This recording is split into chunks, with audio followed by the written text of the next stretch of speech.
দেশজুড়ে বৃষ্টির প্রবণতা বাড়তে শুরু করেছে। আষাঢ়ের শুরুতে কয়েকটি অঞ্চলে তাপপ্রবাহ ও তীব্র গরম থাকলেও মঙ্গলবার থেকে আবহাওয়ার পরিবর্তন দেখা দিয়েছে। আবহাওয়া অধিদপ্তর জানিয়েছে, আগামী 5 দিন সারা দেশে বৃষ্টিপাতের পরিমাণ আরও বাড়তে পারে।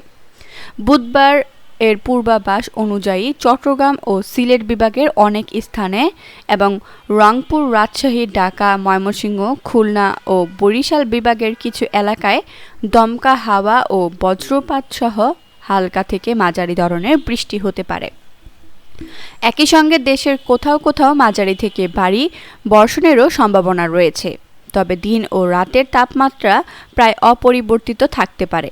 এদিকে আবহাওয়া অধিদপ্তরের ঝড় সতর্কীকরণ কেন্দ্র জানিয়েছে, বুধবার দুপুরের মধ্যে রাজশাহী, পাবনা, যশোর, কুষ্টিয়া, ফরিদপুর, মাদারীপুর, বরিশাল, পটুয়াখালী ইত্যাদি অঞ্চলের উপর দিয়ে ঘন্টায় 55 থেকে 60 কিলোমিটার বেগে দমকা বা ঝড়ো হাওয়াসহ বৃষ্টি কিংবা বজ্রবৃষ্টি হতে পারে। এ কারণে এসব এলাকার নদী-বন্দরকে 1 নম্বর সতর্ক সংকেত দেখাতে বলা হয়েছে। মঙ্গলবার মধ্যরাত থেকেই রাজধানী ঢাকা ও আশপাশের এলাকায় বৃষ্টি শুরু হয়েছে। বুধবার সকালেও ঢাকার আকাশ মেঘাচ্ছন্ন। আবহাওয়া অধিদপ্তরের পূর্বাভাস অনুযায়ী দুপুর 1টা পর্যন্ত ঢাকা ও পার্শ্ববর্তী এলাকায় বৃষ্টির সঙ্গে বজ্রপাতের সম্ভাবনা রয়েছে।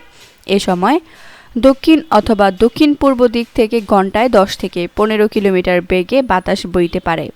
এতে দিনের তাপমাত্রা সামান্য কমতে পারে।